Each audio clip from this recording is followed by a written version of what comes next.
Hello. This is a little sketch that I started while I was in Cleveland. I figured it would be a good way since it's already started. We could have fun. Hey, Shane, what's going on? Um, yeah, I was just mentioning I started this at Fan Expo Cleveland in between doing sketches and signing stuff. So I figured I'd get it started here. Nobody commissioned it, so it'll be available. It's a smaller piece. It's usually the size I do headshots, but it's approximately 6 by 9, a little bit smaller, maybe 6 by 8. And it's going to have all four turtles on it with a little silhouetted city and some smoke.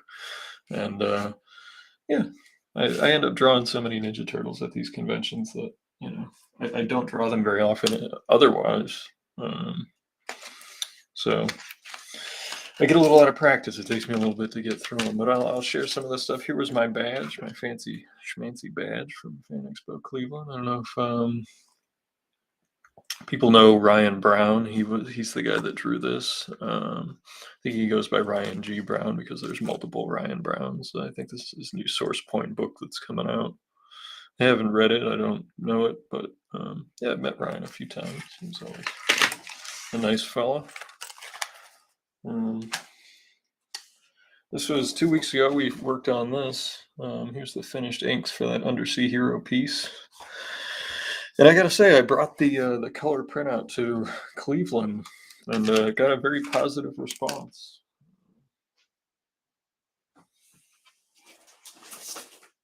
I had it in the very back of my binder on like the last page, and people still were digging it. And I was amazed, actually. Here's the color printout.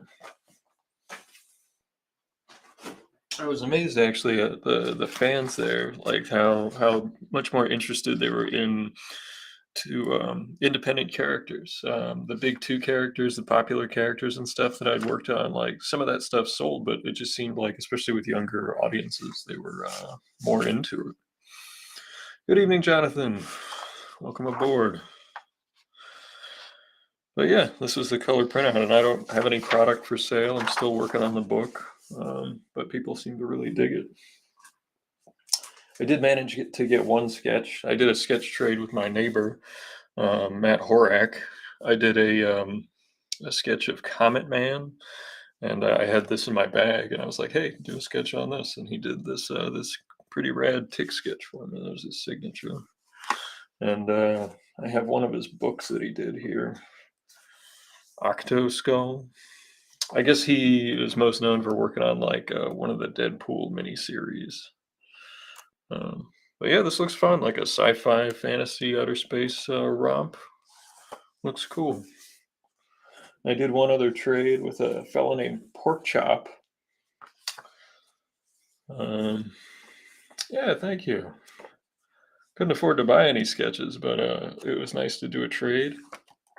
A man named Jeb, Pork Chop Robbins. We traded books. I haven't read it yet, but I really dig the style. It's very chunky. It's got like an impasto quality. I really like that stuff. He came right over. He was very nice. And then, I mentioned that I wanted to get a Warlock comic signed by Mike Kostovich, and he didn't remember that he drew 2 issues of this, which was kind of funny. And he signed it old school, right on the inside, right above the credit box. So if I see Keith Williams around, I'll ask him to sign it, somewhere around here. I see Keith at a lot of shows. He's a really nice guy. A lot of people don't know he drew the Phantom strip for a long time, pencils and inks. That must have been a pretty cool gig. I like the Phantom strips. I read some of the comic books that Moonstone put out, but and the Charlton ones. And while they are dated and painful at points to read as far as the cultural aspects of it, it's just a fun, if you look at it, a fun adventure strip.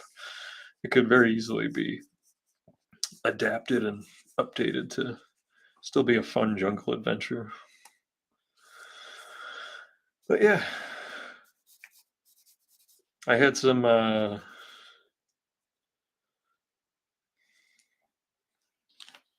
Yeah, Keith drew the Phantom, in the newspaper for a long time, I guess.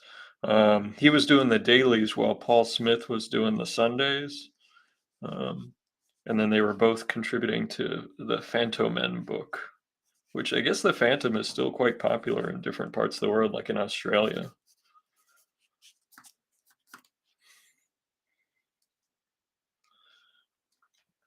Paul Ryan didn't do a ton of dailies. He did a lot of the Sundays. I knew Paul and Linda a little bit because they were local here. I'd see him around. Linda was his wife, and he used to talk about going and meeting the international fans working on the Phantom, and it sounded like it was still very popular, and they treated him pretty well. But yeah, Keith would do the dailies a lot of the time. And I know Alex Saviuk did some stuff for Phantom Men, but I don't know if he ever did anything on the actual King Features Syndicate strip. I've applied to the syndicates before, like to King and to I forget the other one that carries. I applied to the Burroughs estate. I even had an in with someone who was working there, and it didn't work out. But you never know. Never know. Might try it again. Hey, Daryl, how you doing, man? Everything's on your side of the internet tonight.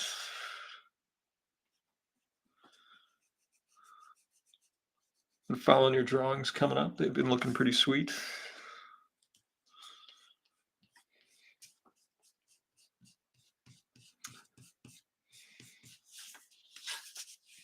I gotta try to not cover this with my hand. That's a bad habit I have, is to cover it. I need to, just because I'm holding it steady, I'm trying to stick to it.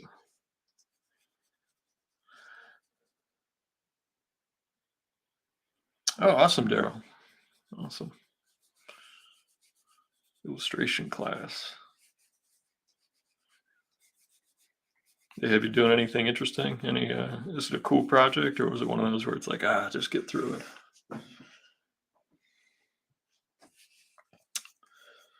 But yeah, overall for Cleveland, I stayed at the Marriott that was right next door to the convention, which was very convenient. And I got to see some of the statues right in downtown square there.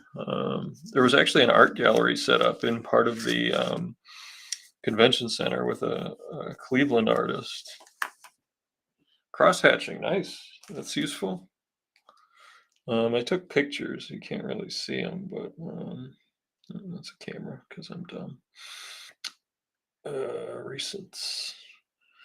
Yeah, it was this artist that had all kinds of cool paintings. This one was really neat.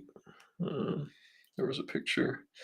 I got a picture of the hallway. Yeah, it basically went the whole length of the hallway to the convention center on both sides, and it was his whole career. And I guess it was a Cleveland artist that had been there since the 40s. Um, I always appreciate when I get to see something other than a TV screen, the convention center, and the hotel. Anytime I can get a little bit of culture or something interesting of the city. Today, Daryl, I'm just working on this. I started this sketch while I was at my booth in Cleveland at the convention there, and I just decided, well, why don't we just finish that? I worked on Undersea Hero last week. No one bought this, so if anybody's interested, feel free to DM me or whatever after the show, after the stream, or I'll just put it up on my website, this week. Something this size, I don't even know what to charge. It's a little smaller than I usually draw, so it'll probably be less than if it was 9 by 12.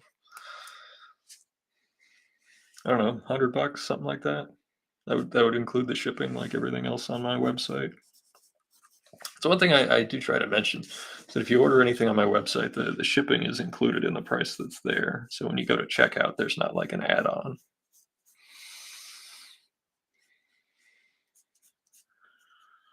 I just take care of all that on the back end. I don't get a ton of orders, so I just think making it as easy as possible for the people buying stuff. I'll separate out the taxes and the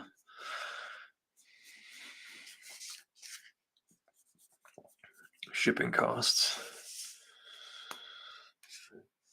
Yeah, I get asked to draw them at shows because I've done like handful or so of covers for IDW of the Turtles, but I don't draw them very often when I'm at home. I spend more time trying to work on my own stuff lately, and I was just really it was one of the things out of Cleveland that I really liked was that so much of the audience, that especially the young people, were digging it. I didn't expect that because it's got the old fashioned paper. I'll grab it here. It's superheroes, it's old-fashioned paper, it's the old-fashioned printing, but, it made people laugh and they were excited and people took business cards and wanted to know when it was coming out, and that's a good feeling because I really don't know what's gonna happen with that one as far as, like, what people are gonna think because it's, it's just a whole lot of silliness in that book, let me say. Oh yeah, if you're ever in the area or if I'm in, your neck of the woods, I'm happy to look through a portfolio, check out your stuff, man. I follow your stuff on Facebook and everything. So, and I do that. I don't advertise it, but I guess I could. Is that I'm happy to, especially when I'm doing those making comics panels. I'm happy to look at people's portfolio or work or do reviews or whatever you want for. If you want to get my 2 cents, I'm happy to share it if that's what you'd like. Because other artists did that for me, and they were truthful. They would tell me like work on, perspective, work on your anatomy. You need to work on compositions. You should study these books or these artists. If I can help somebody else get better, I'm happy to do that.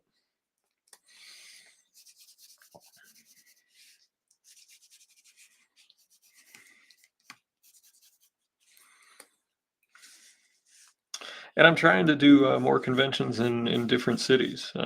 Trying to get out there more because I've been lucky that for the most part, when I do what I call like an away game at one of these things, it's pretty far away. Things usually go pretty well, and people are really nice.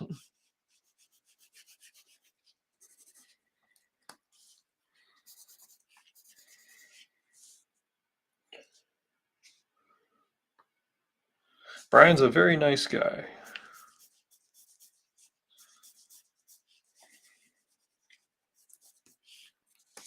I wouldn't say I know him, but I've had the pleasure of meeting him a handful of times. I've tabled next to him previously.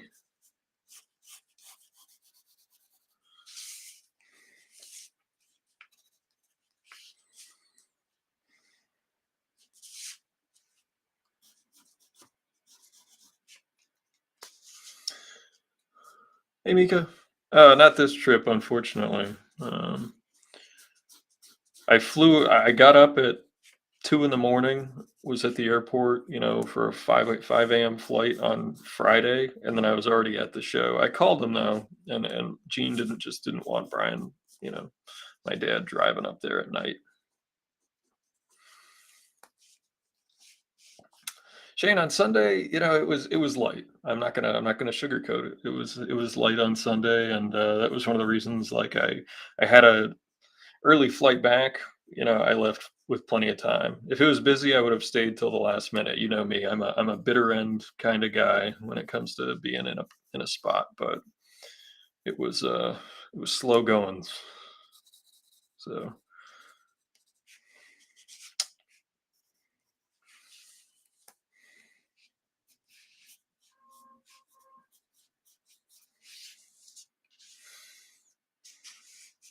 and there were points on Sunday where there was traffic, but it was not like you know I didn't. For me personally, I mean, maybe people down the road were doing better, but Sunday was not a great, sales day. Friday was okay and Saturday was good, I would say though. Like I can't say, it wasn't a total bomb or anything. I would just say it was okay.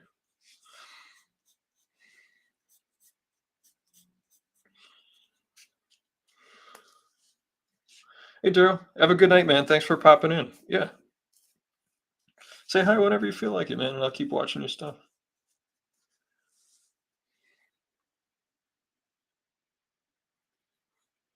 Yeah, a couple of the bigger name guys were busy all weekend, but it was Look, it was Fan Expo, and they're bringing in people that are there for not just comics, and I know that going in. So whether it's but then there are shows in Ohio like Jesse's, like Gem City, for that is just comics, and everyone that's coming through the door is a comic fan, and you can just ask like, hey, what comics do you like, instead of do you like comics, and it really changes the dynamic of the conversation. I met so many people who didn't like comics all that much. I think I annoyed my neighbors because of how, I was seeing that people were just either nervous, or just because they didn't know me, they didn't want to say hi or whatever. I was saying hi and being the person who was like saying like, "Hey, how are you? Did you find something cool? What are you at the show for?" I just try to be engaging and positive when I'm at a show, especially if it's kind of slow. Like my buddy Jay Kennedy perfected the trying to turn a slow show around mentality, and it really was him coming through, because you just have to be a little bit more engaging. If they I absolutely was, Jonathan. I was channeling my inner Jay. Hey, I've been at shows where everyone has gotten skunked except Jay, and he is very good at least getting people to say hi, and handing out business cards. I'm not a hard seller. I'm not going to be like, hey, you better buy this stuff. I'll just try to be engaging. Especially if you're walking right by my table. If you're walking right by my table and you're looking at my stuff, I can be like, "Hey, I'm the artist." So,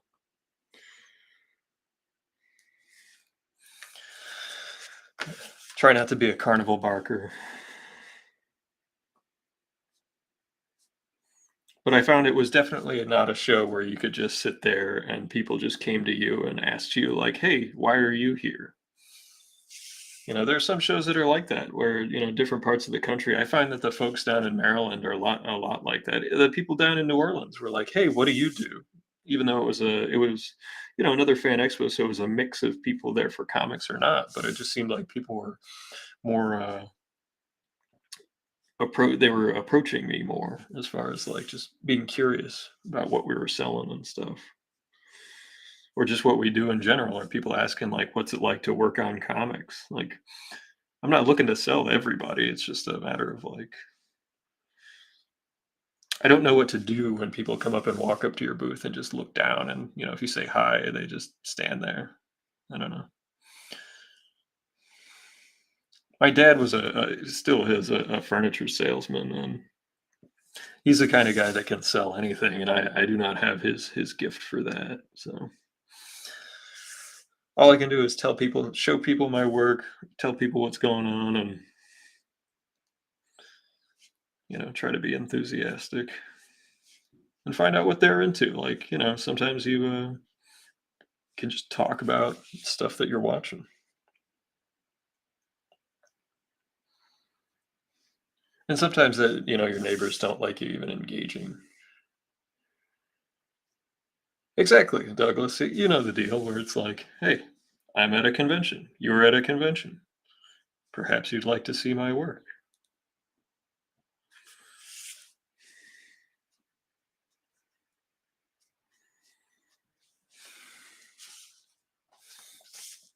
It's a very rare show for me that I can just sit there and people just come up to me. I don't know. I did find some really excellent Vietnamese food around the corner from my hotel that was a good cost saver, and it was delicious. Had a banh mi sandwich on Friday, and then I got a big meal Saturday. Yeah, got a big meal Saturday that I ate for two dinners.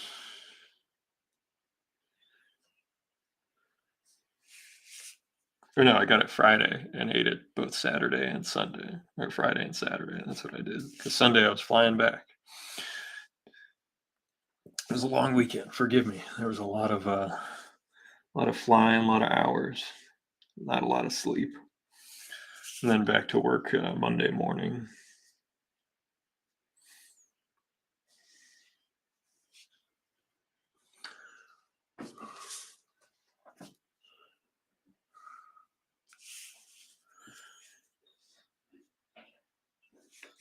Not a ton of artists at this show, not a ton of guest artists. There were some local folks that I met that were very nice. And then there were a lot of folks who were there selling a lot of like prints and craft stuff and things like that in Artist Alley.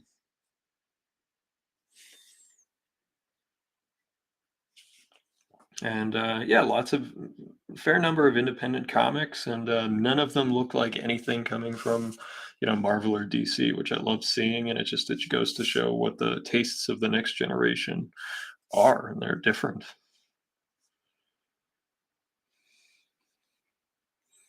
Lots of anime influenced comic books.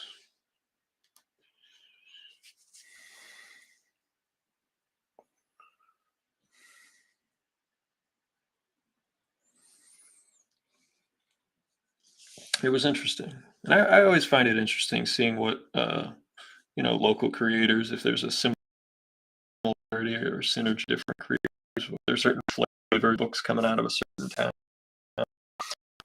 Started out high, independent comic scene. It just always did, and it was not like when I first got to Boston, where it was mostly just art students. You had professionals, you had people who had done a little bit of work here or there doing indie books. You had people who were professional, graphic designers, printers, whatever, musicians doing comic books. I just feel like that more people just did of different walks of life did comics in that area than when I first came out here. There's a stronger scene now for sure, and then there's also like the pros peppered throughout the region. But yeah, when I first got to Boston, I would say that, as far as people, local comic book makers, there were not a ton of them. And I brought in, like when I first got here, like a handful of books that I had worked on um, in Ohio in like high school and parts of college. And there just weren't a lot of people making books. It was a lot of the prints, a lot of selling artwork, but not comic books. And that's what I like to do. I like to make books. And I'm hard at work on Undersea Hero, which after Cleveland, I'm even more excited to get it out there because I think I'm gonna get definitely into some new people discovering my work with it. At least that's the feeling I got out of just having the one picture in Cleveland.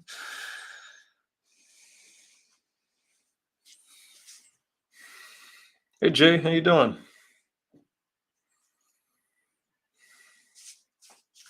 Got a handful of folks in the room tonight. Welcome any new people.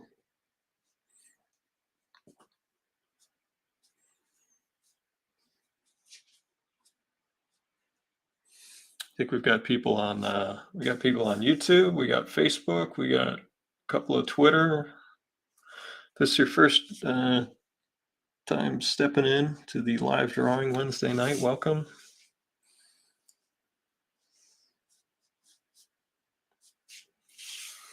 Gotta grab some sort of straight edge.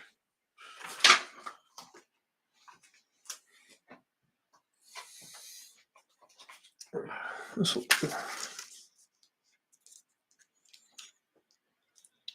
We're actually in pretty good shape as far as this line goes. Up.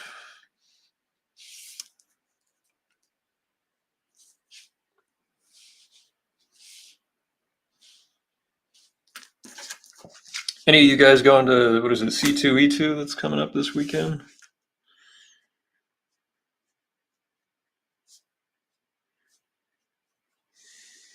There's a small show down here in Massachusetts called like Retro Expo that I think Joe St. Pierre will be at. A couple other people I know will be at.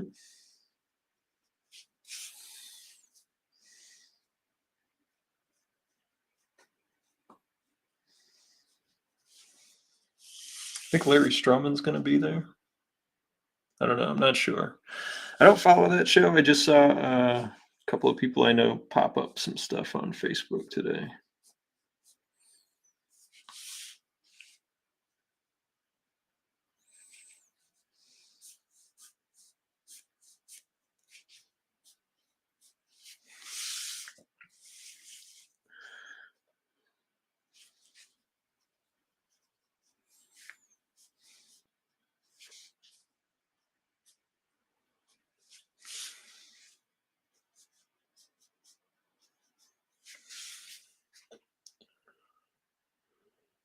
Oh, we got some sort of bot.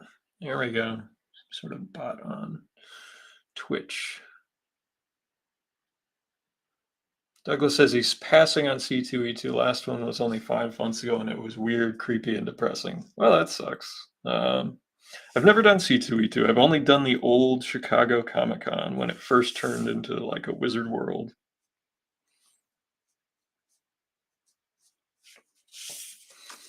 And what was it, 2003, 2004, somewhere in there.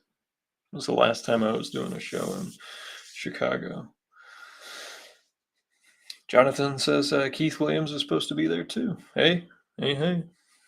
Hey, hey, hey, as Jay would say. Jay Kennedy says beep, bop, boo. I'm assuming that he's trying to speak bot to have it go somewhere else.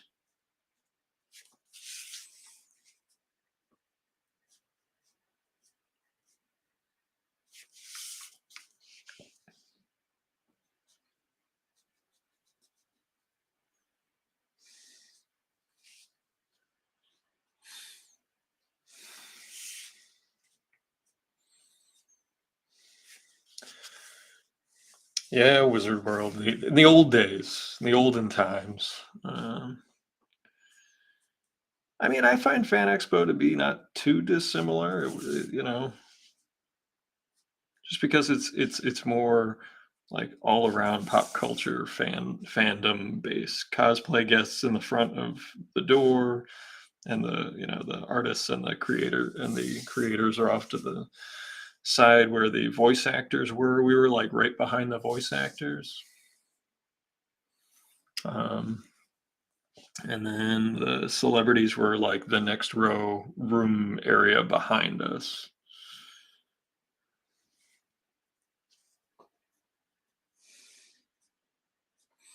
So the celebrities were the furthest away. So like for people to go see, I think, yeah, Christopher Lloyd was there.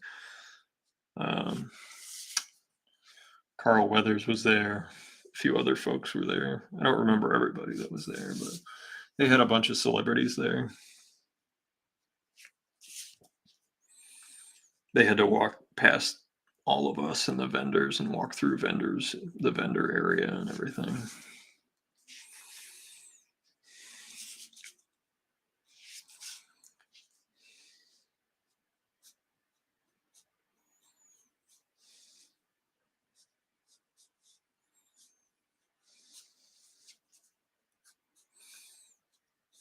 And I do have to plug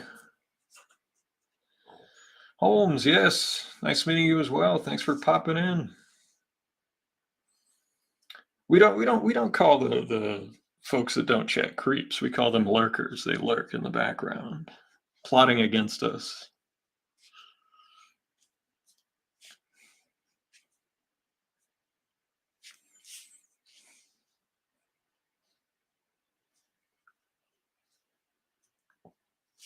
I also just always wanted to do a show in Cleveland because my grandparents lived there. My mother grew up in Lakewood. I used to go up to Cleveland when I was a kid. Um, so Cleveland, it has a familial base. Calm dead beats. This ain't a library. Buy something or get the hell out. Isaiah, what's up, man?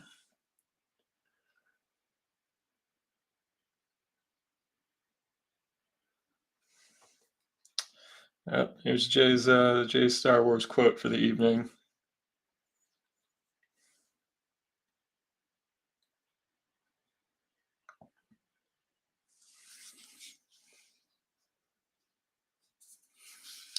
Things been picking up. Fair number of folks in here now. Welcome aboard.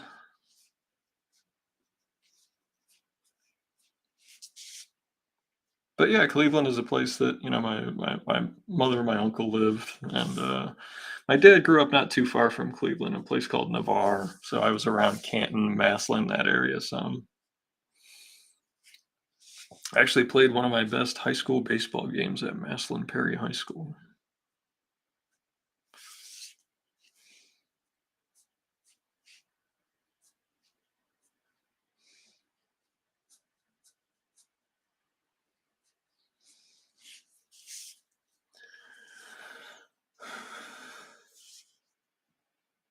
Jay says he's been a bot this whole time.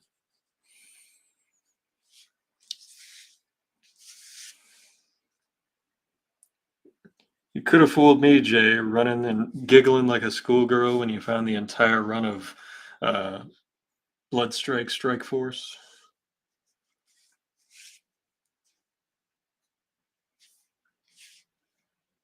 Shane says he drives by Maslin very often.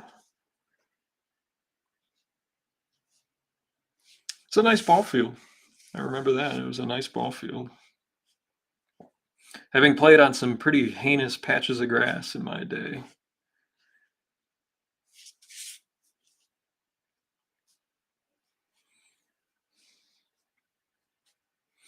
There were certain fields I always liked. We did get to play on the Clippers Stadium in Columbus, which was cool, the old one. We played in Alexandria. There was this beautiful old ballpark that was tucked in behind the downtown area. Yeah, there was just all kinds of places.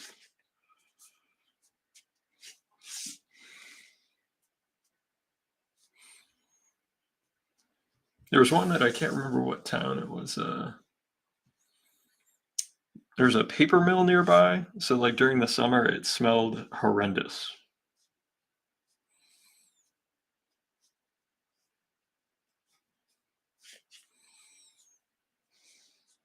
I don't remember what town it was, but there was a town that had a paper mill, and the ball field was literally, you could see the thing down over on the river.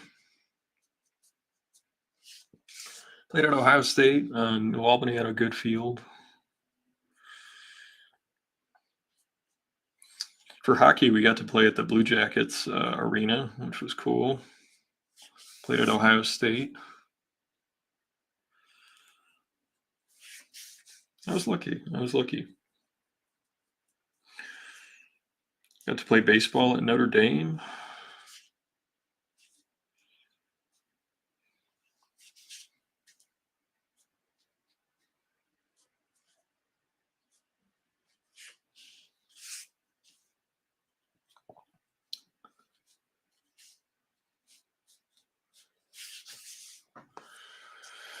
Opening day next week. Yep.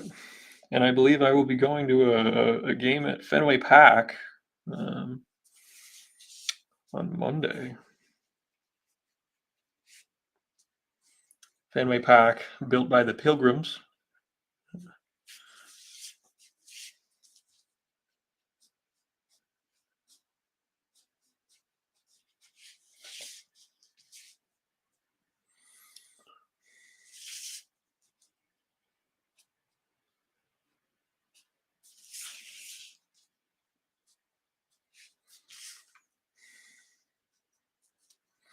Jay asks, pints before. I don't know if I'm going to have a before because I have to leave from work and haul ass up there to get there. Even though I'm leaving early, it's still going to be tight.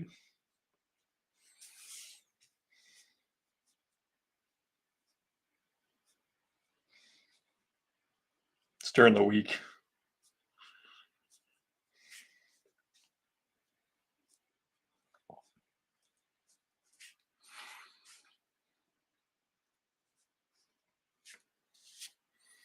Pints after, it's what Jonathan said. Everybody's trying to get me to drink pints, lots and lots of pints, especially Jay. I think that's been Jay's, like, I would be surprised if he has like a checklist of like times got Ian to drink pints.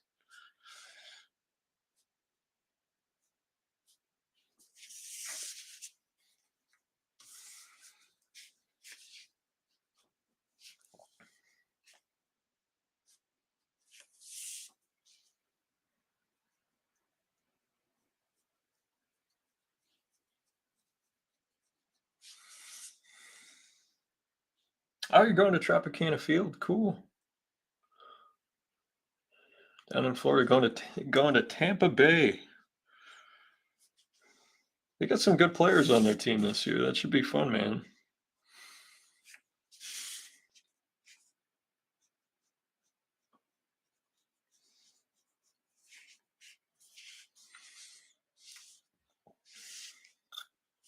Yeah, I've never been to that one. Never been to that stadium. That's cool.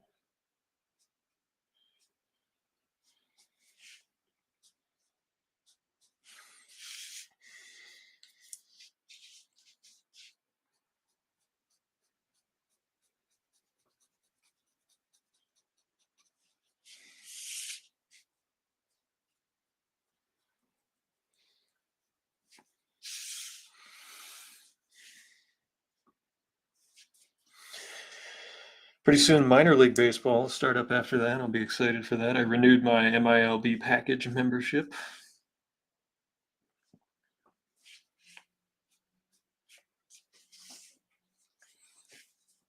I don't know. I just like the minor league game. I do. I like it a lot.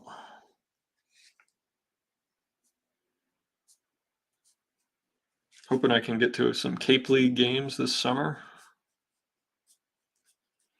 Head on out to Chatham. I think Chatham's the closest one.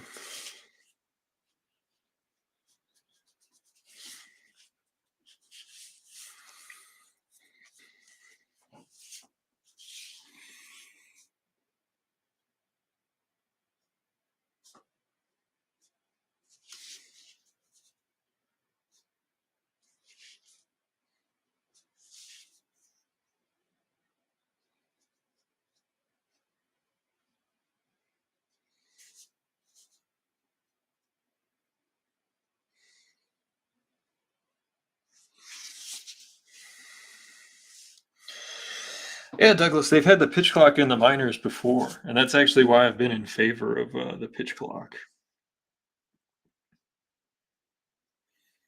The minors is where they've been testing it out, and that's why they eventually just booted it up to the majors.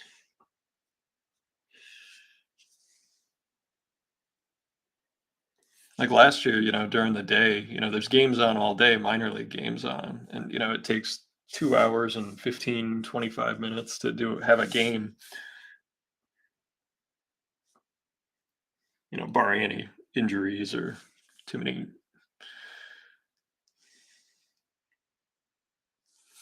long innings.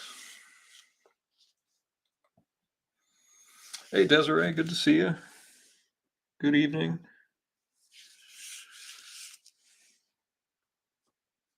You'll be happy to hear Lord Crackus, even though I only had the one picture of him, was probably that and Iron Face were the two. This picture and Iron Face were the two most popular things in Cleveland, I would say, at my booth. Iron Face was very popular.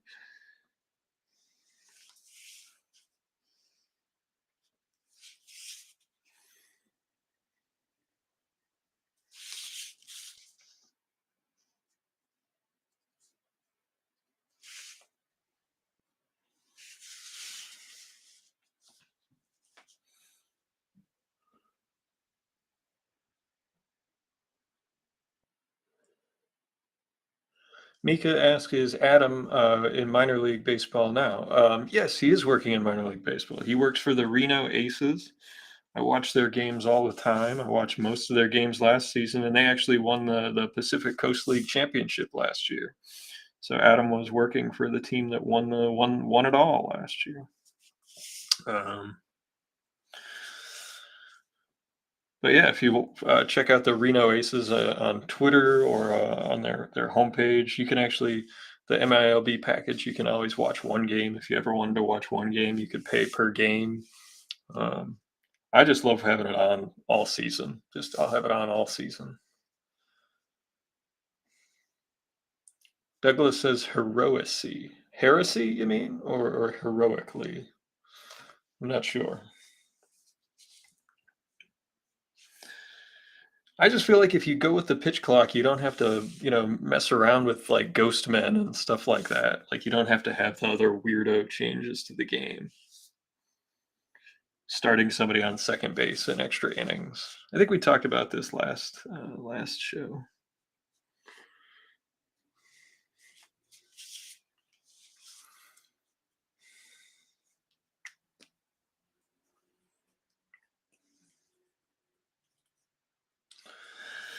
I would, but their website is only compatible with dial-up. Thanks, Jay.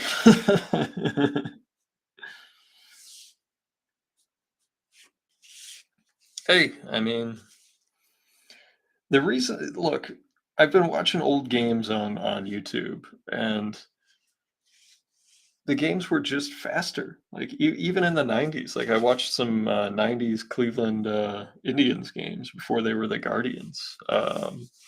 And they were just so much faster.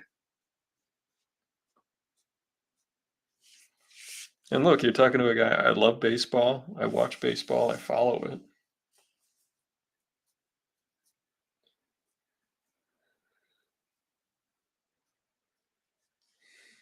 Desiree has corrected the spelling of heresy. We'll put it on the screen for all to see.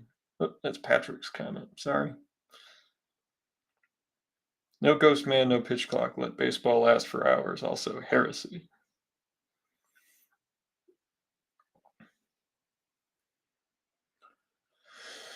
Patrick Flaherty asks, "Do I have an all-time favorite ball game?" Yours was Game 7 of the '91 World Series. Single game, favorite single game. I don't know. That's a tough one. That's a tough one.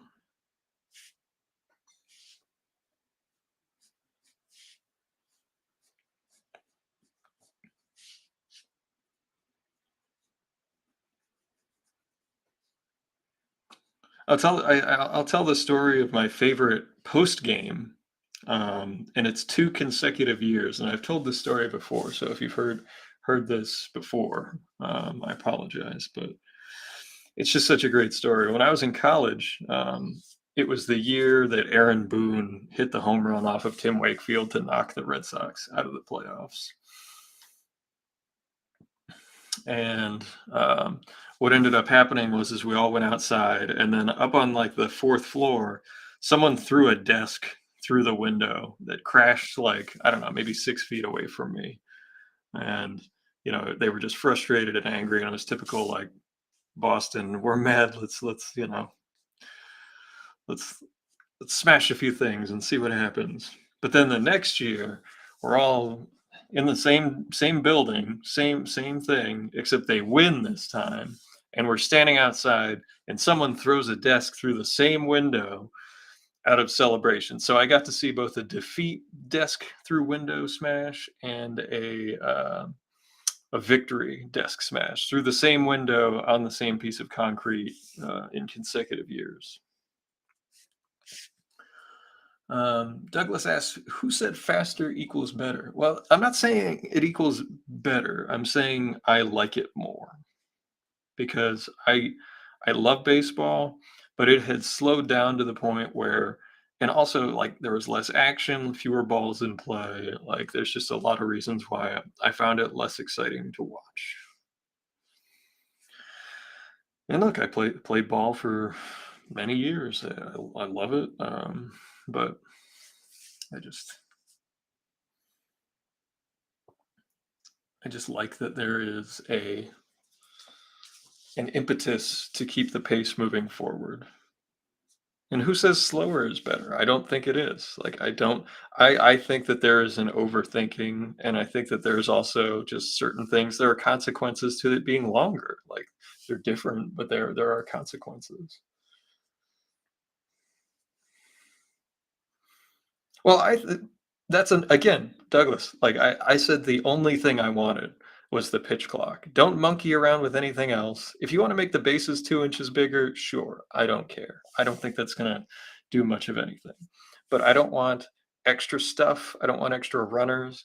I just want the pitch clock because I think it solves all the problems and it doesn't change the fundamental structure of the game, in my opinion. Like I don't understand that's subjective, but like to me, the speed at which they used to pitch didn't seem to hurt their ability to have a competitive game before, and it's only in the last recent time that they've slowed down. Desiree has a mini plan to season tickets for the Dodgers. That's cool. Yeah, like a quarter season or whatever, so you can go see like 10 or tenth of a season. You can see like 10, 20 games at home. That's cool. I've never been to Dodger Stadium. That's a bucket list item for me. I would like to go there.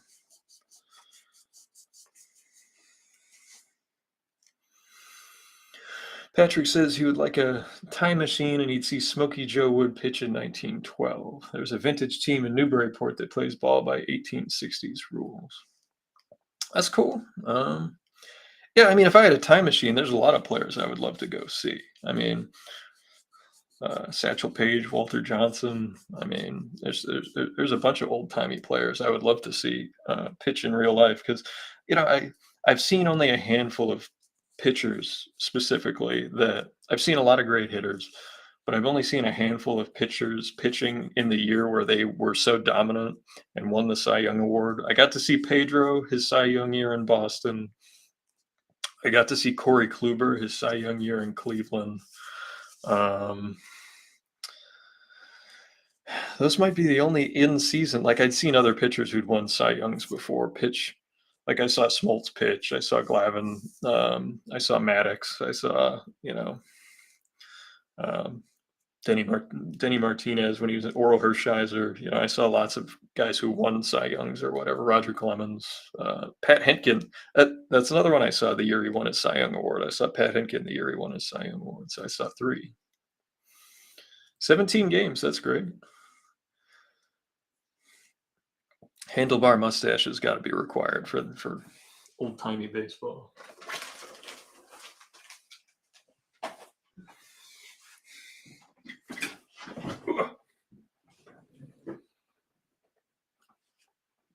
I wanted to get my chair. I've been standing up this whole time.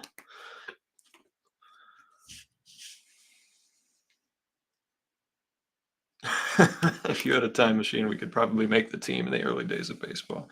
That's possible, but we'd also have to like work the mines during the day or something.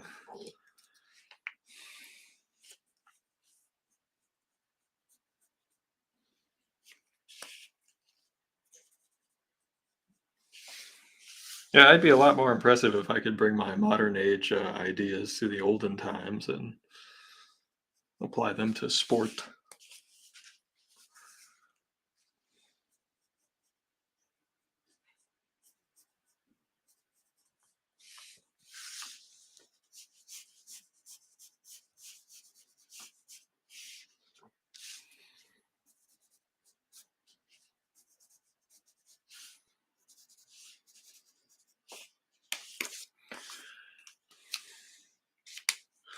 Now, this is a set of pit pens I bought, and it has some different sizes on it than the ones that are in the normal bins.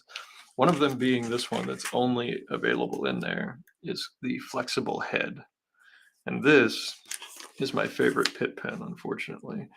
And you can see it has a flexible head, and you get these different shaped lines and size lines.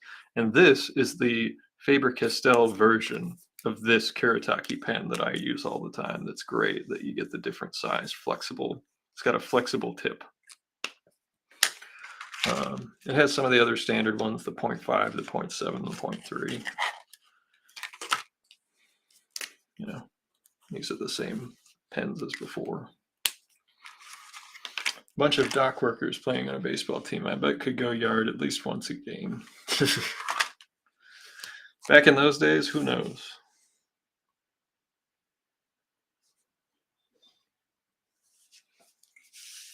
I don't know. Maybe they would catch on and see me washing my hands before I ate and chase me out of the village. What are you doing? You don't wash your hands. You wash your hands for.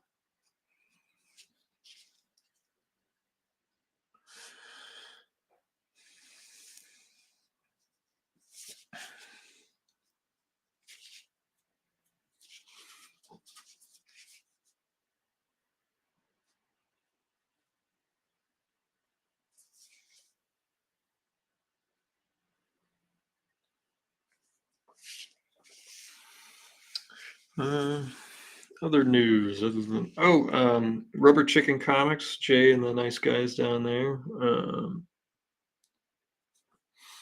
I have a variant cover that we worked on this stream. We worked on it on this stream. The Hack Slash Seance Room variant cover. You can see the link to it on my page. It's limited to 200 copies, and it came out today. I have no idea if I'm getting any more copies other than one for me and one for my mom. If I do, I'll put them on the website, which I was working on just before I left for Cleveland.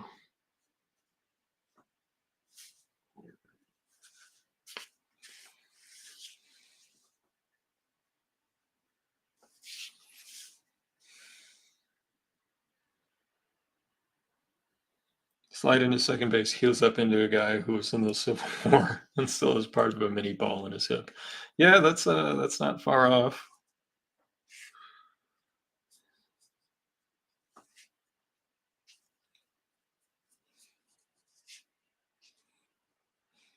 Back when you could load up the baseball with whatever, with just whatever. You wouldn't believe the drop you get on your sinker ball with a bit of whale oil rubbed on your hand.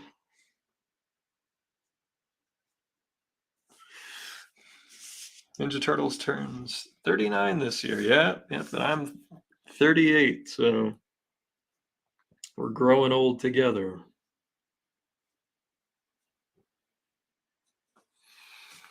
I still find it funny that like I ended up working on these books that like it was stuff from when I was a kid.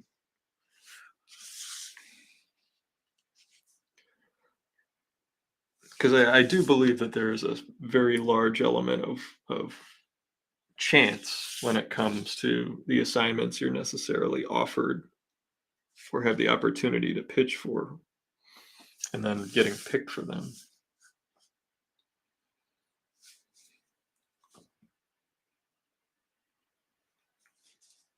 You know, obviously with the Ninja Turtles, there's the benefit of it not being, um, you know, Disney or Warner Brothers.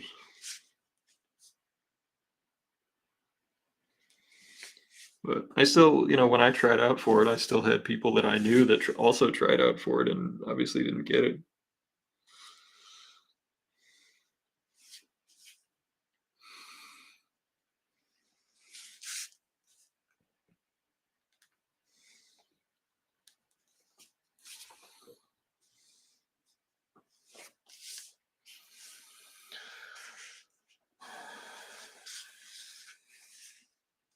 I don't know. As long as I don't screw this up, I'm thinking like $100 because it's got all 4 turtles on it, and I usually do 35 a piece for a bust. Yeah, in Cleveland, I was trying to collect for the Cleveland, the Greater Cleveland Food Bank, but I did not sign a single CGC or CBCS comic at this show, so I will just make a donation for myself this week. I'll just send them $20 or something.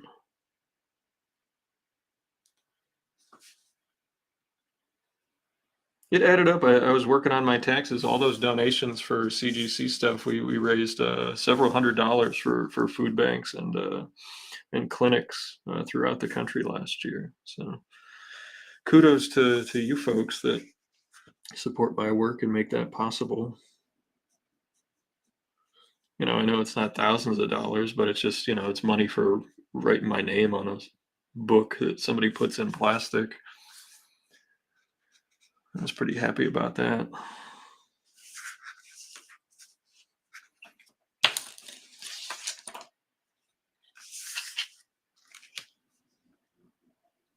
The big show actually for a reason for I don't know, for whatever reason, I did a lot of CGC signatures at Colorado Springs last year when I was looking at my records compared to other shows. Most shows I have, you know, anywhere from like 3 to 10. That one I had like 20.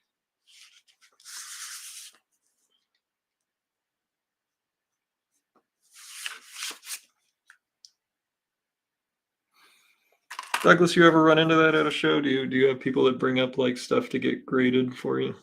I would imagine they would, you know.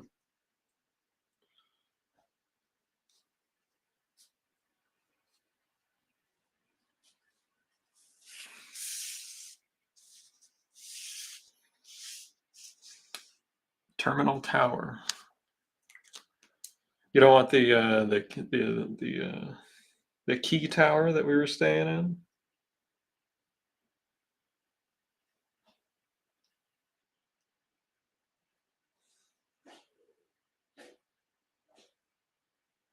Oh yeah, we can make a terminal tower.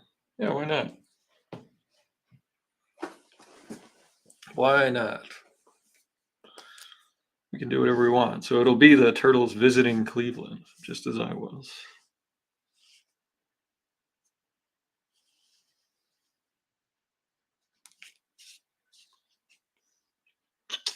Raph and Donatello were always my brother's favorite when we were a kid.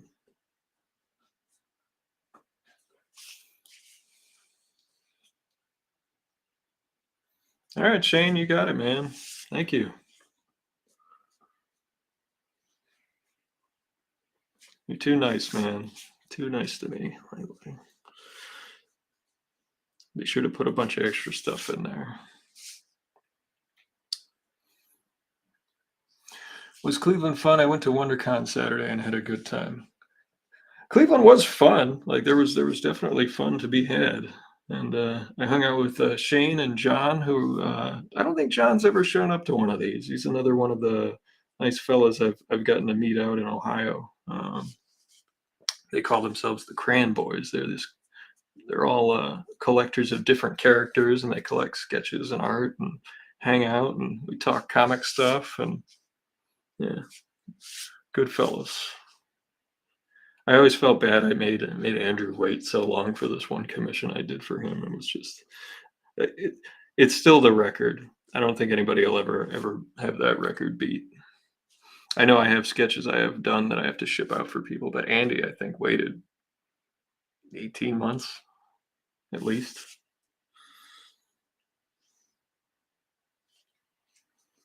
I felt so bad about that.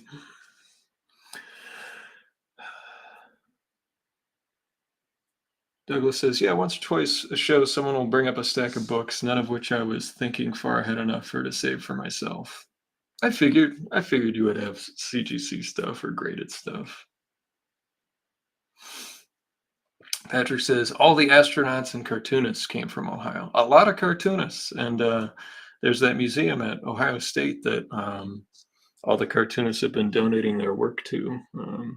All of Milton Caniff's work is there. All of Jeff Smith's work is there.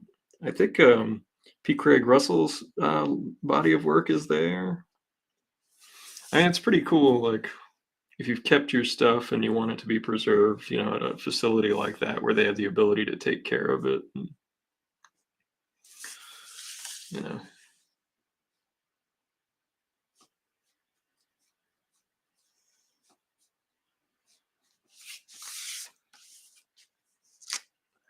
once in a while, someone will want me to do a sketch cover to get graded. I try to avoid that. Like, I spill stuff. I, I actually have come to enjoy sketch covers. I used to despise them, but ever since I've at least found the ones that have like the better paper, I have a lot of fun with them because it's blending words and pictures.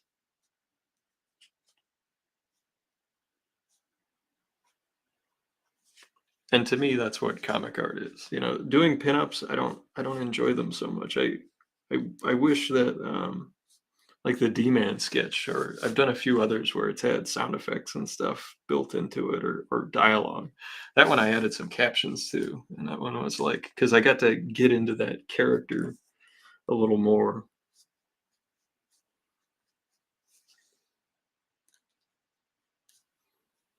Raph always has like damage on his shell, like little chips missing and stuff like that. John had a bad auction experience. Yes, he did. He was a cranky fella when he left. I hope he was not too big of a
Hello. Sorry about that. Internet went down like completely. Like the TV went out, internet went out. It just all just crapped out on me. And it wasn't the Wi-Fi because I actually hardwire in, so it was actually the whole router and everything that pooped out that time. Sorry. Sorry.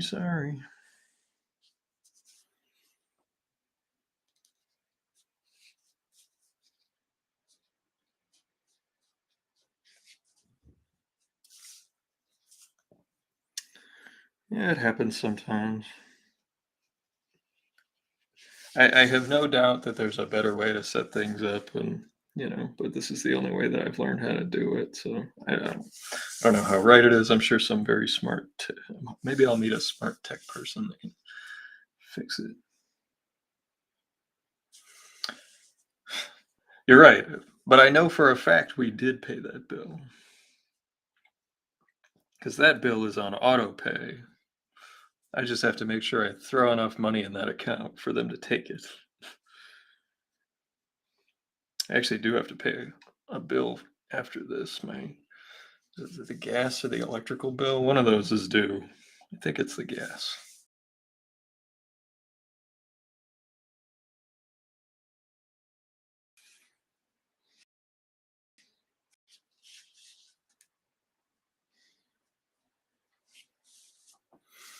It's either the gas or the electrical bill. Any of the bills that they don't let me.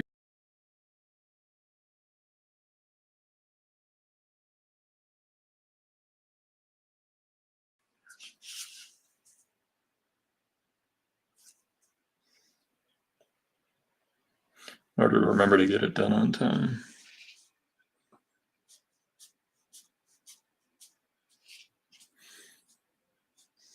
But that one I know when they get that one. They just take that money.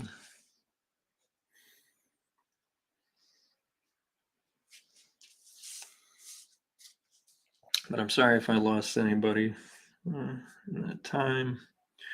We will try to make it through, at least getting raft done tonight. It looks like we got time to do that. And these guys shouldn't take very long. I don't think I'll have the buildings done, but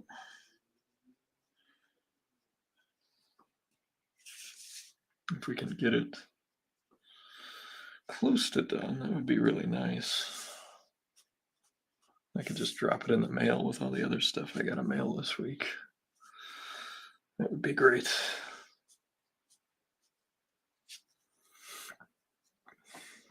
I don't know how there are still bills that you can't auto pay.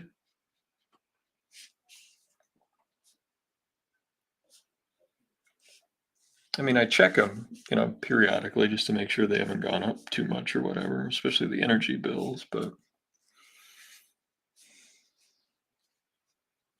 the stuff that's the same price every month.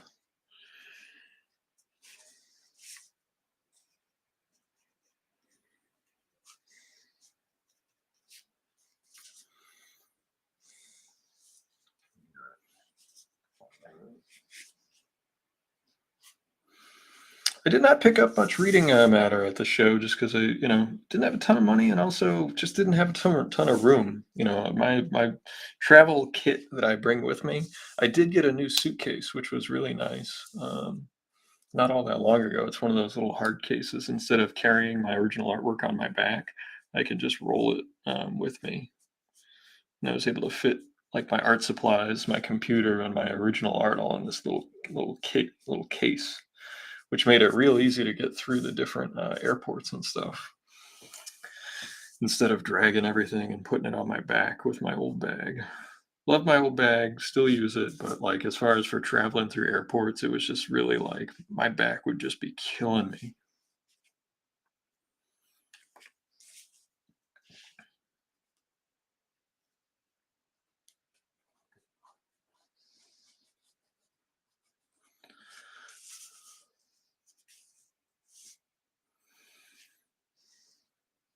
I was actually thinking about after this show, everybody kept asking me about, the last Ronin and stuff. I actually think I should just take a stab at drawing that character, the Michelangelo in the future character.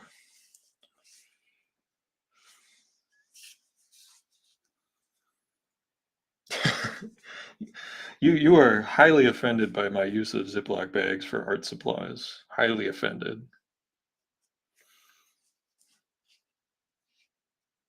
Found me a tackle box at either a take it or leave it at the dump or a swap meet.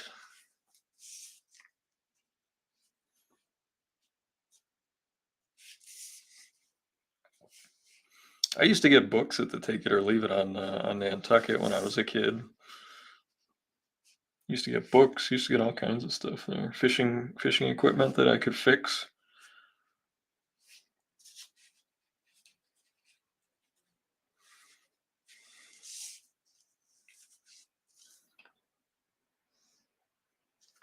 Uh, can you put Zipatone in a Ziploc? In fact, I do. I bought myself especially large Ziploc bags to put my Zipatone in. I don't know.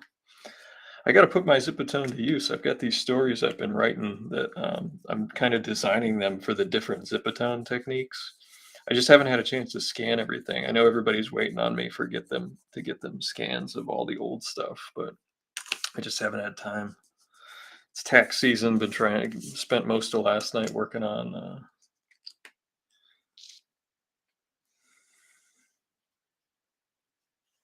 I know you're furious at me. The Ziploc bag use.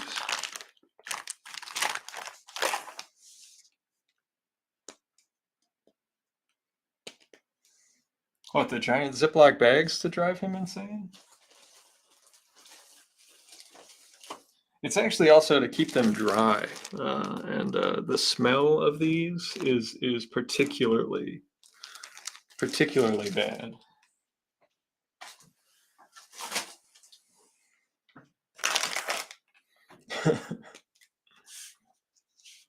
I'm sorry, Douglas. I didn't mean to ruin your evening. I think I missed some comments. Shane says he bought 0 books, but got a few at a store on the way home. Did you get to at least go to a different store, or did you just go to your normal store on the way back? Pick up your weekly pull list. Which there's some new books coming out I'm looking forward to. I'm looking forward to the new Conan. Art looks great. Titan's done some good stuff.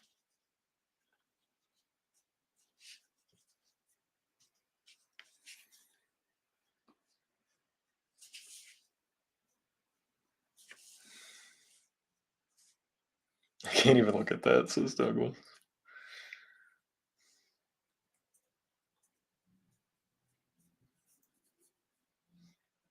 The one page of Arsenic Lullaby, no one, the one that I kept for myself, has finally had the Zipatone fall off. I actually have a glue. I can send you a link to if you want. It's a bookmaker's glue. It's transparent and archival. And if you wanted to glue your Zipatone back on, because I have some Zipatone where the glue is not holding, that I just have to glue it on.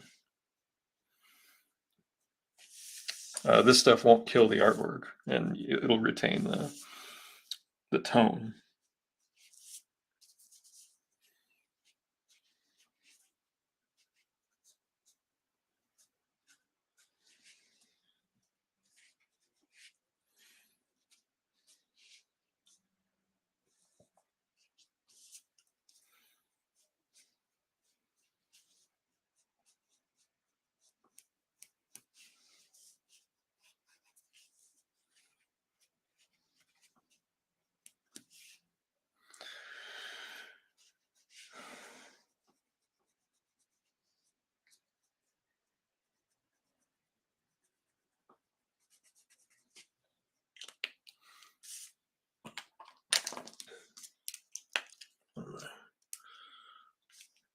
Brush pen.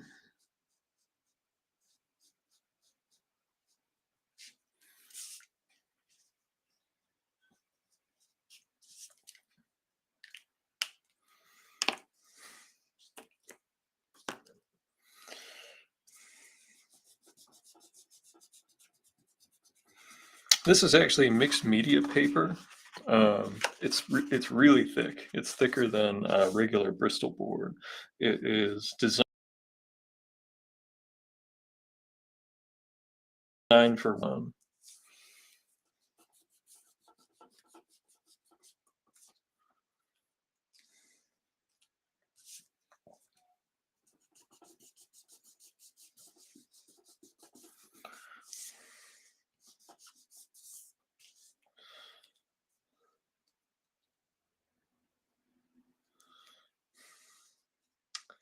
it can off in the cracks and shards. So I don't know. Maybe I'll just get rid of the thing. Well, I'm sure you know, one of your fans would give you a pile of money for it. If they could get an original Arsenic Lullaby page, I'm sure that would cover some bills for you. I wonder, have you ever done any of the auction houses? Have you ever put any Arsenic Lullaby art or any of your work in any like the Comic Link auctions or anything? I know you've got a pretty big international following with your trips overseas and stuff. Getting your books translated into different languages. I just didn't know if that would be more accessible for the wider part of your audience.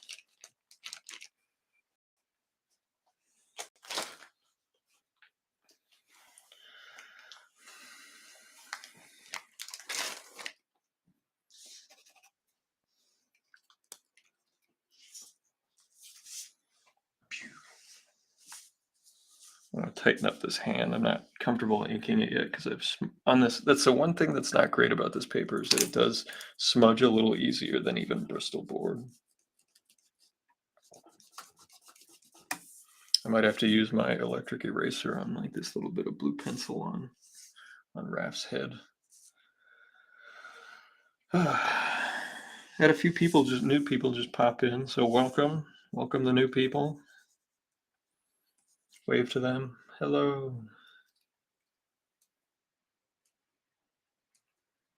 I broke up when I described the media was designed for. I'll do the little trick that sometimes helps with the crackly. Hold on, I'll do the trick.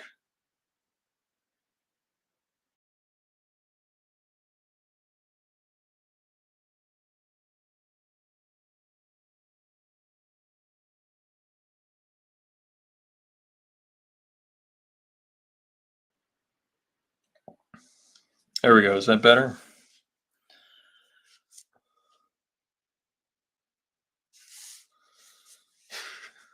Douglas, I because I had to do the trick, I missed your last comment. Can you repost that one? You just copy and paste it. I just can't see it because when I do the little trick, it makes the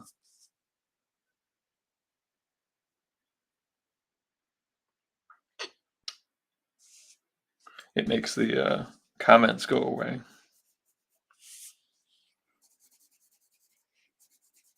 Is this Ian After Dark? I don't know. I'm relaxed. I'm enjoying my time with you guys. We're all friends here. I don't think we've gone off the rails quite yet. Doug says, nah, I just sell it to the fans who speak up online as I'm making it or whatever. The only time I go through a third party is for the NFTs. Oh, okay. All right. Hey, saves the hassle. And if they'll skip the auction fees and everything. I've never done it. I've never done anything through an auction house. So I've seen a lot of my friends' art go through there and just get more than they seem to get for it in those places. But then maybe after all the fees and stuff, they're not. Did not see a ton of original artwork except at the artist. Like there weren't any art dealers at the Cleveland show that I saw. I don't know if you guys saw any Shane or John or anybody that was in Cleveland. Um, I don't know. Even if I don't get to buy anything, I really like looking at it at least. You know, anytime you get to visit a Jack Kirby page or something, or a Frazetta or a Toth or any number of other artists whose work I normally can't afford to look at.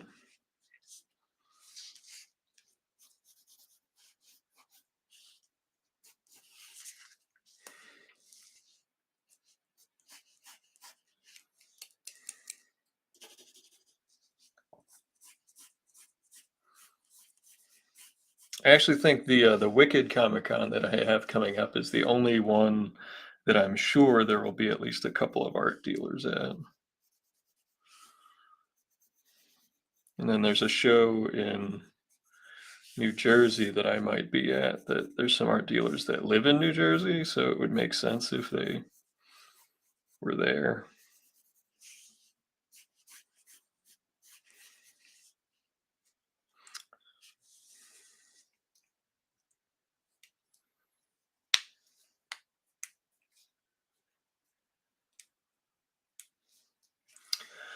NFTs, place parts, so that's why I go to third party selling in that space. No, I mean it's totally logical, man. It's new. It's new to me. Shane says he didn't see any art dealers either. So I don't know. I just at least like at least seeing artwork. uh, And they have a few pages, up on the back wall or whatever that you can look at. I think it was some Joe Kubert Hawkman. Just out of the blue, there were these. I turn around a corner and there's this Joe Kubert Hawkman page. I was like, wow, there's something you don't see every day.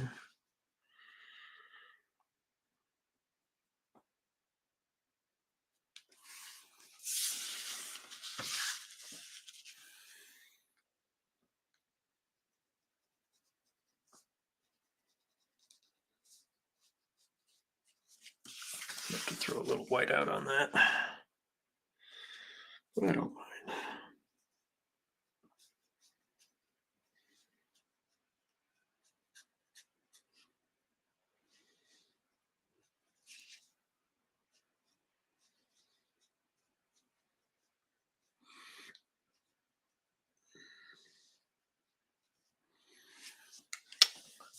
I always like drawing the handles on the weapons, but you never see them because they're always in their hands.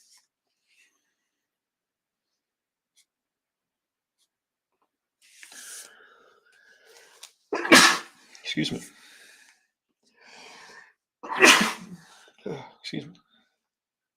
Michael says he just got some Toth books recently, and they complete Toth Zorro 1 and 2, and a book called Toth from the Kitchen Sink Press. Toth, that is Toth being interviewed. Thank you. I've seen the Zorro material. It's quite good. I'm not familiar with that interview book. You'll have to let me know if it's good. I'd check it out.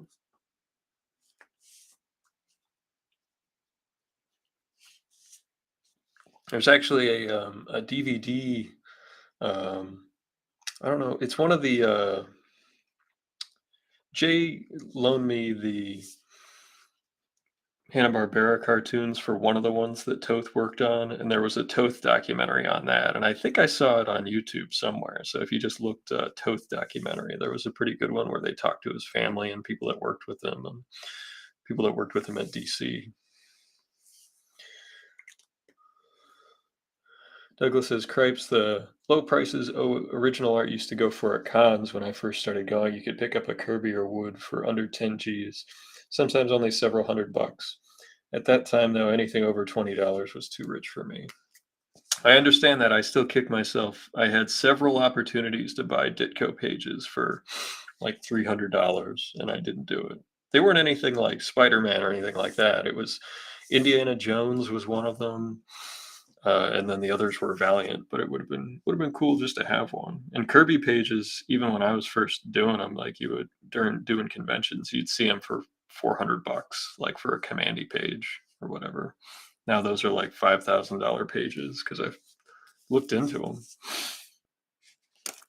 There was one point where there was a snafu with some money that was supposed to go to a different like IRA or whatever that I was involved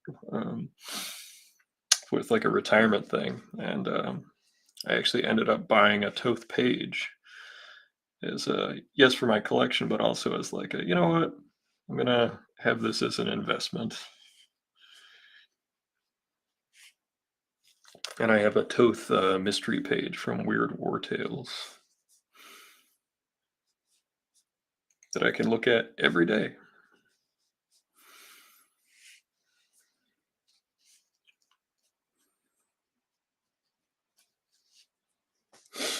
But you're right, Douglas. I mean, I told you guys about the other Warlock page I bought for 20 bucks or whatever it was. It was sitting under a table. Um, and there were so many, the original comic art market, like right now, it's basically like anything that has superheroes in it is like multiplied, in costume superheroes. And you could get some of those pages for like 15, $20. You weren't getting like burn X-Men pages, but you were definitely getting, you know, the Marvel 2-in-1s, Marvel team up type pages for pretty inexpensive, or Marvel Comics Presents, or there's just so many that were so inexpensive for so long. And now when I see the price on them, I'm just like, oh my. But, you know, I hope they're being bought by enthusiasts, people who like looking at it every day. I tell you, that was one thing that I was glad I had during everything that went on during the pandemic, is I couldn't go to a museum, but I was able to at least flip through binders and look at artwork, like in the flesh. You can always look at stuff online, but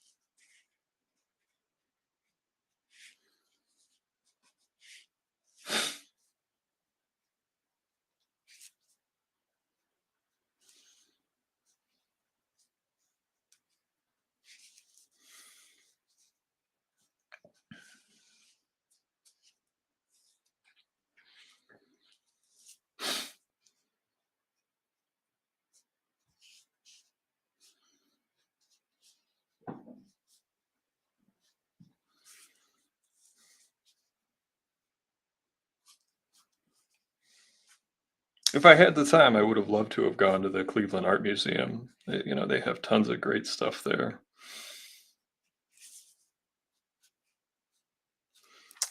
If I had an extra day, and if somebody like, one of my buddies like Daryl was there, I bet he would have gone with me to the art museum. Not all comic folk like the fine art museum stuff, which is fine, but I love going to the museum.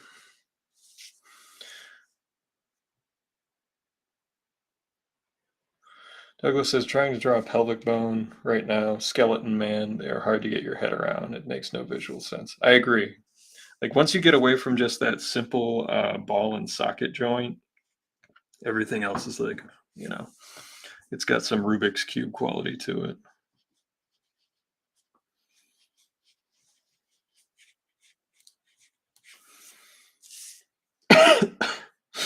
Excuse me.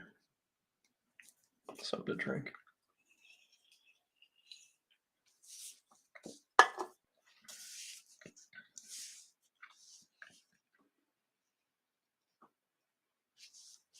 I always like to have a sketch at a show that I'm just kind of, if I don't have like deadlines that I'm cranking on during a show, or I've got a lull, I always like to have at least a sketch or something that I have to noodle away at, because sometimes just drawing at the booth, people want to come and watch you draw, which is nice.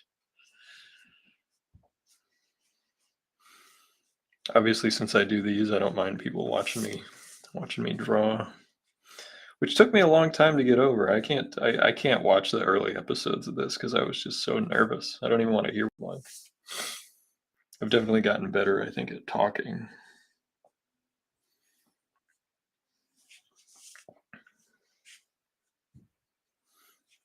At least I think so. You folks would be the judge of that, the better judge.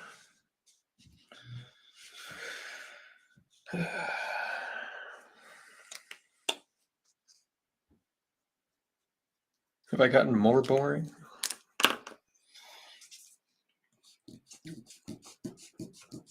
I did have some people come up to me at the convention in Cleveland and say that they watched the streams, but they didn't read comics. I was kind of amazed by that. It was a new thing.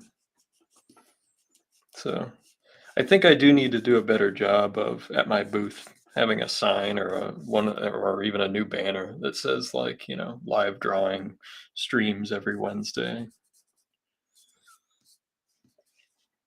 I haven't really figured out a way to increase my less annoying promotion of this.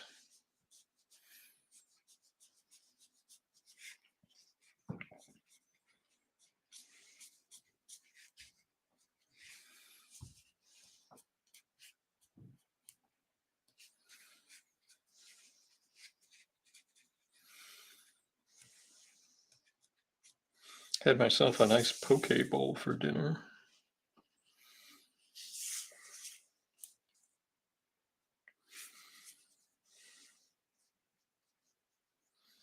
The missus likes them, and at night where I'm doing a stream, it's tough to make time to cook and everything. Because then after I cook, I got to do the dishes.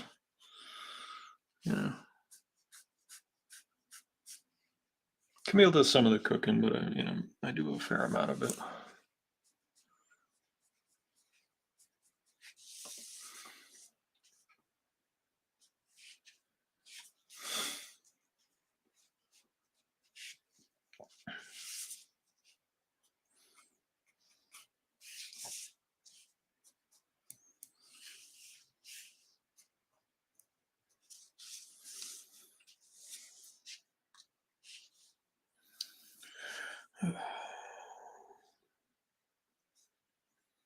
I sometimes wonder with the stream on the different platforms. It definitely looks like I get chunks of people, like clusters of people that pop in all at the same time when it's new folks coming in. So I wonder if that has to do with how it becomes visible on the different platforms. I don't know. I have no idea.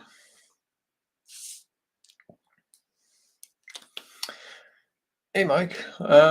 Rhode Island Comic Con this year, I believe, is sold out for artist tables, but you can definitely reach out and they put you on the waiting list. It depends. Are you looking to sell like your original comics there? What are you looking to get out of setting up at the show? Because I've been doing Rhode Island a long time, and I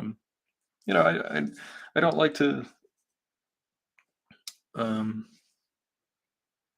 lead people astray if I can help it. Because it's definitely because it's a celebrity centric show.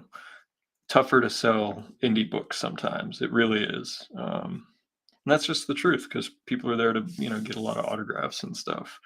Um, but then again, like at Cleveland, I ran into a chunk of especially younger people who just didn't care about like the mainstream characters. They came up and saw stuff, original comics and art. Yeah. When it comes to setting up at shows, you do need a sign, um, and they do cost about $100 for those banners. I don't have a fancy tablecloth. I do handwritten signs for stuff still, and I find that people read those signs more often as long as they're clearly written and done well, more than when I had printed signs. Um, as far as like additional signage on my table, people would gloss over stuff. Another con in the area that is more befitting of independent comics. It's tough. Like Doug will tell you, everybody will tell you, selling independent comics can be really, really tough at shows. But lately, I've been finding it's been better than some of my other books. So,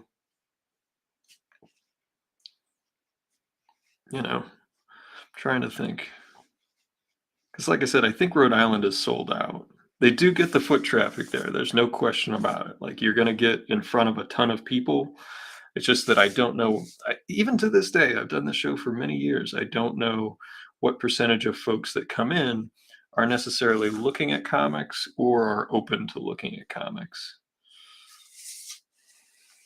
Because I definitely had it at Cleveland where people were like, "Nah, I'm not here for this sort of stuff," and that's fine. But if you're looking from a business standpoint, um, if you're looking to get in front of a ton of people and just promote and promote and promote, I would definitely say, Rhode Island for foot traffic is great for that. you know, for turning a profit, it can be tough because it is, it's not the cheapest show, especially if you got to pay for, hotel and all that stuff. It just gets the costs add up.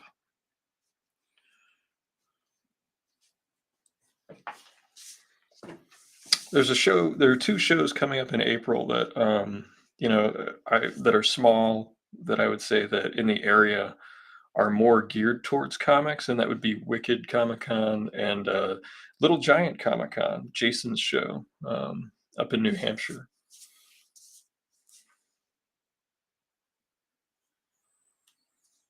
See, Douglas has a good point right there. He says he prefers a celebrity show. It's easier to sell his book to someone who does not read comics than to someone who reads comics but only reads Marvel and DC. So that's an excellent point. And like I said, in Cleveland, Helena and Iron Face did better than like the GI Joe Red Sonja books. Ninja Turtles always seem to do well, and the Tick always seems to do well. Shockingly enough, I mean, I never have a problem because somebody around our age remembers the cartoon, remembers the TV show. Um, but as far as like the other mainstream characters, I think I sold maybe one Red Sonja book. I did not sell a Vampirella book, and I only brought 3 copies. It's not like I was filling my bag with those things, but, in New Orleans, I sold a big stack of the, Red Sonja books.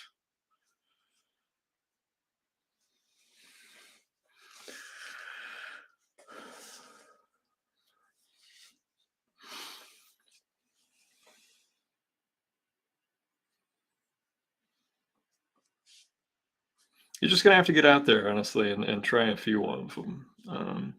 The nationally recognized ones for comics and stuff are like Heroes.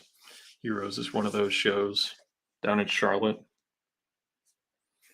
And I always had good luck at Baltimore. I know people said that they've had hit or miss shows at Baltimore, but I've never had a bad Baltimore. I've done it a couple times. I haven't done it in a few years, I admit. I have not done it since COVID.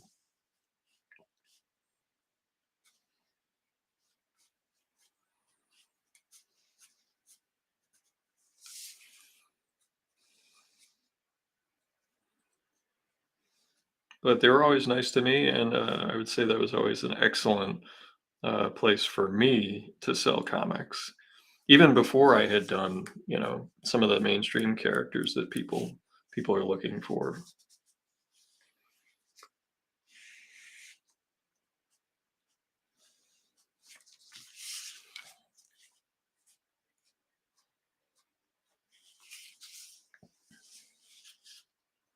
Good to see you too, Desiree. Thanks very much. I hope you have a good night.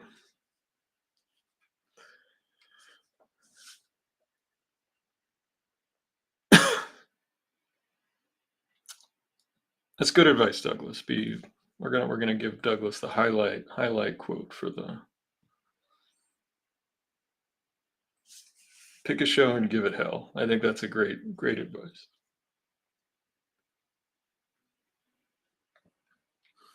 And honestly, like I tend to advise starting small, especially if you're nervous. Like there's a little tiny show in Franklin that like used to be the Attleboro comic show, and I used to set up at that one all the time, and it cost very little to do.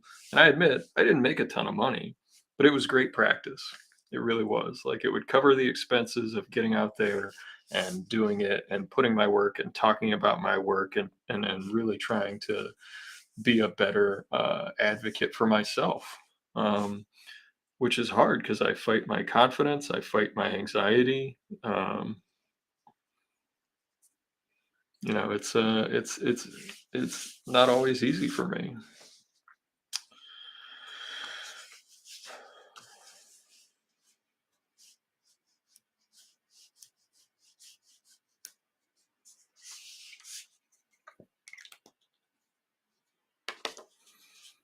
Now we get to draw my favorite turtle. So we get to draw Leo.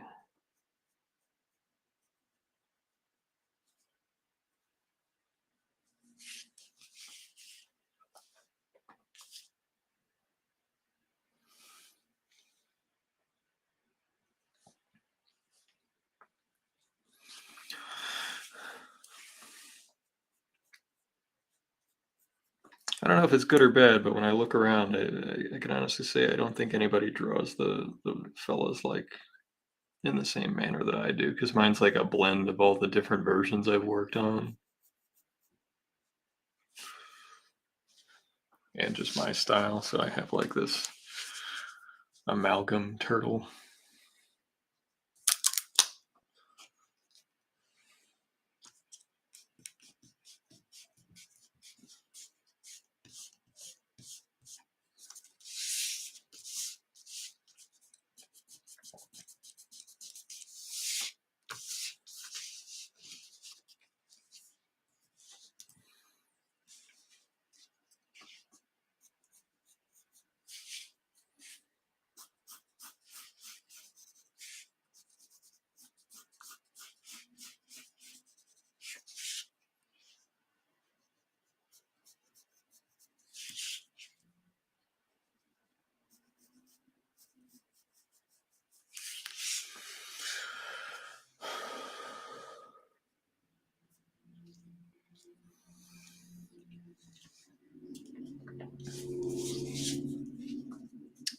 And now I'm starting to get tired.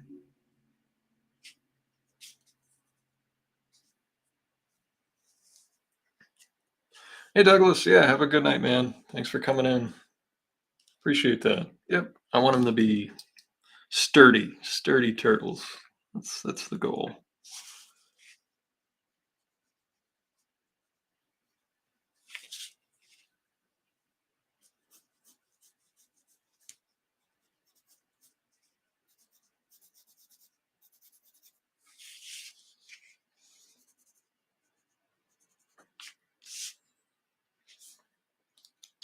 I think this is the first time I've outlasted Douglas on the stream.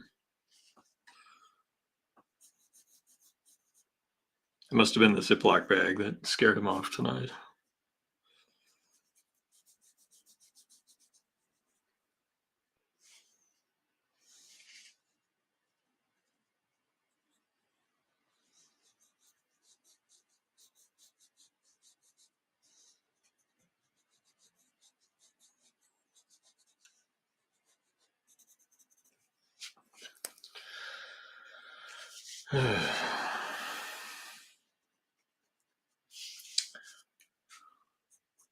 What we got left in here tonight? Brian, did you make it out tonight? You hanging out? Bollinger usually shows up. Unless he's got stuff he's got to take care of with his kiddos.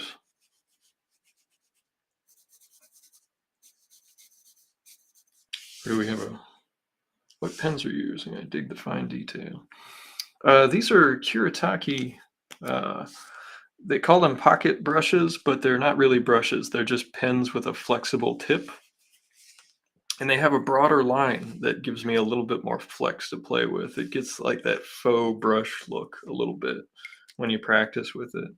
I use a brush sometimes, but on something this small, my hands are too shaky and it'll end up just looking very tremory. These are I get them through jet pens. There's also the flexible head Faber-Castell pen, which is a similar makeup, but it's actually just a little bit stiffer. Yeah, they're great pens, and they're not that expensive. Like, I can't afford to buy, the super expensive pens all the time. That's why I use refillable brush pens for a lot of stuff.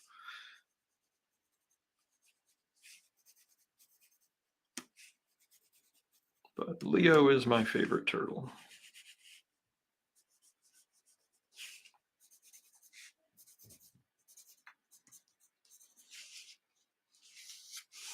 Yeah, the refillable ones, because you can just use a syringe and use whatever ink you got instead of buying some sort of expensive cartridge. Those refill cartridges and refill solution things, man, they get expensive.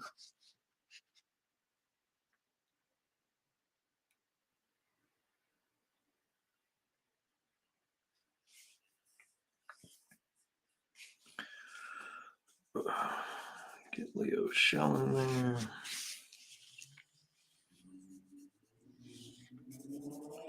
I give them all these little belts with pockets on them because, like,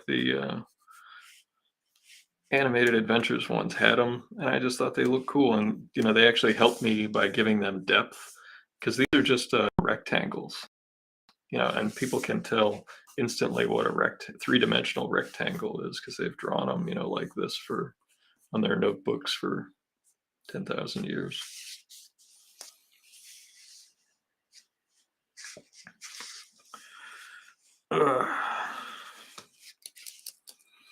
Tomorrow I have to finish some more ad layouts, and I have to finish coloring another convention poster, which I'm pretty close to done on. I was able to put 2-3 hours into it today in between my other work that the same company had me doing.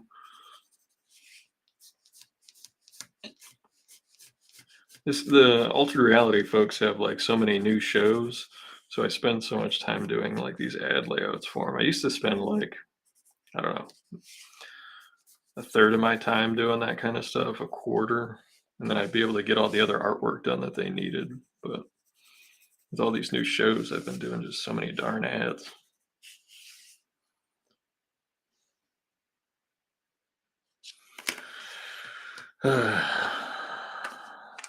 Thank you.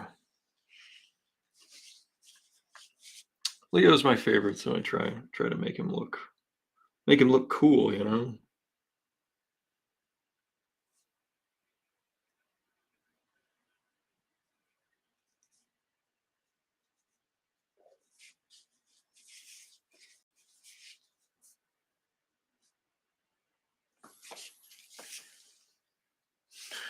Thanks a lot, Mark. Good to see you. Thanks for popping in.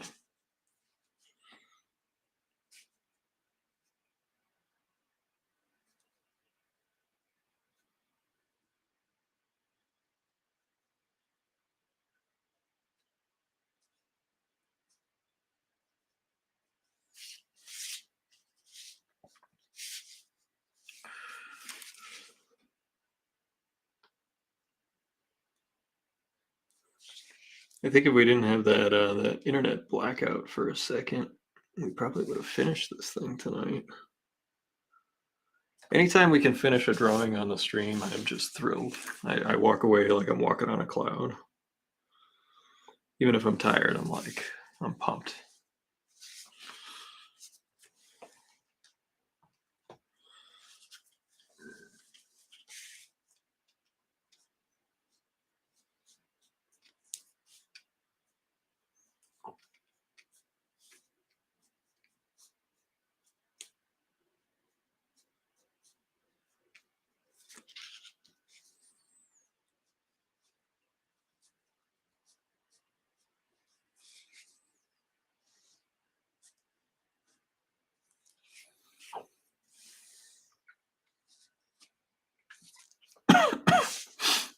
Pardon me.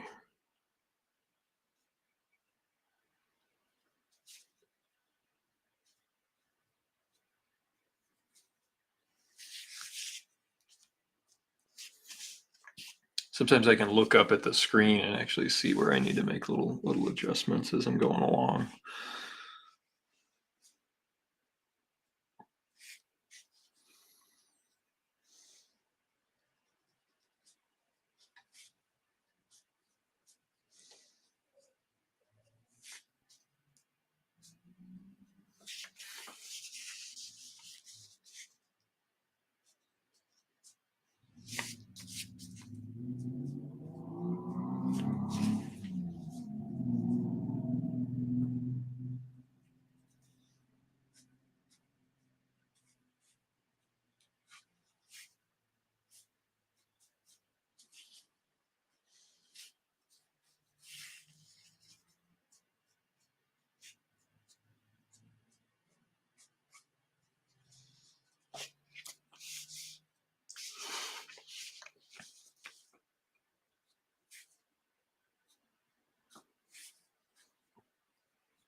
It's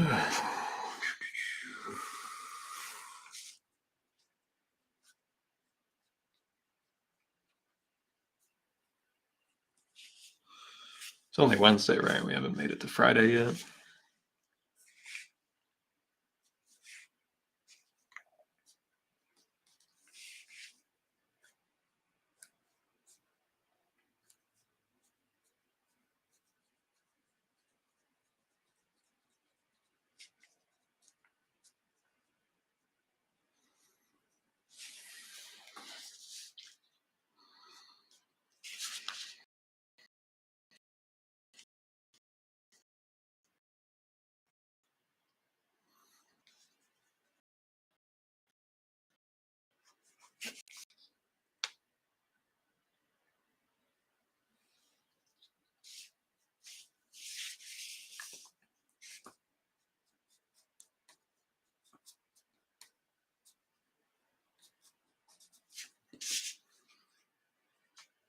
Gonna need just a touch of white on that top piece there. Be okay, it'll pull through.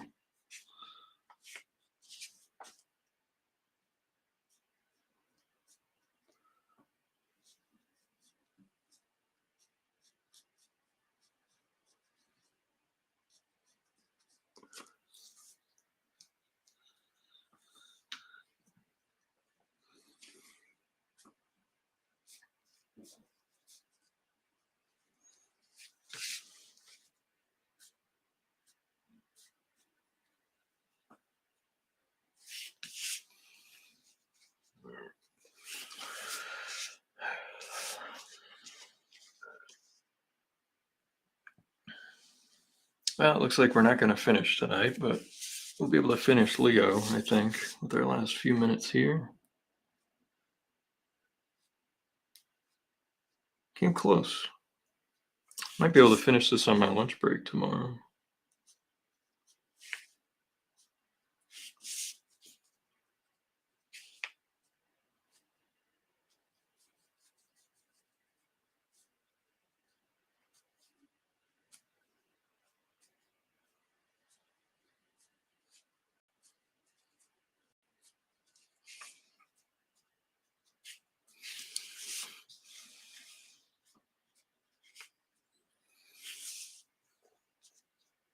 Oh, thanks so much, Isaiah. You guys are very nice, and I really appreciate it.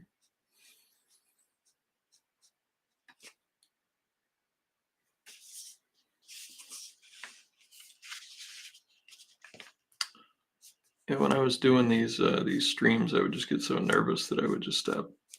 I would drop some of my drawing fundamentals. Sometimes I slip into bad habits. One of the best ways for me to fight that lately has been to just pencil a piece and then just put it aside for a day. Just don't look at it for a day, and then I can come back and look at it with fresh eyes. That's been one of my recent tricks into fooling myself to keep getting work done.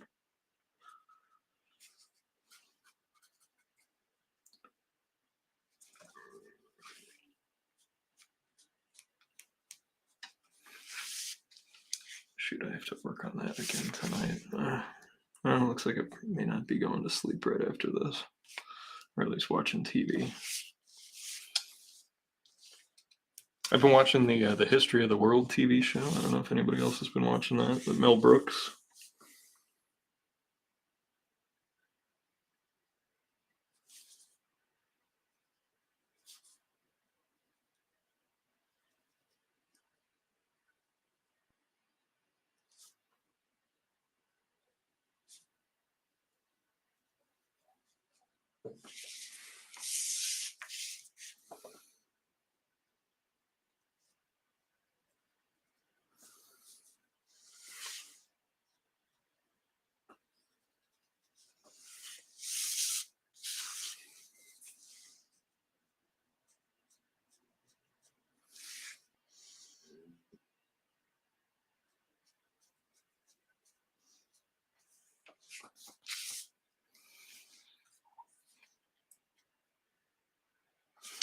I agree. I agree. Sometimes I found I didn't have a choice but to plow through.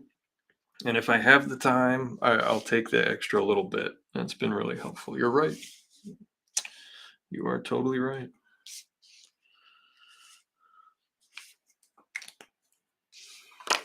I'll do a last one. I'm gonna use a little white out here tomorrow, but hey, we got 3 out of the 4 turtles done in one night. That's something. Working on a little smaller size, we got a little more done. I think I need to tighten up a few things here or there, a little bit of line thickness adjustments, but we got the overall main structures in and stuff in place. So that's nice. That is a nice thing.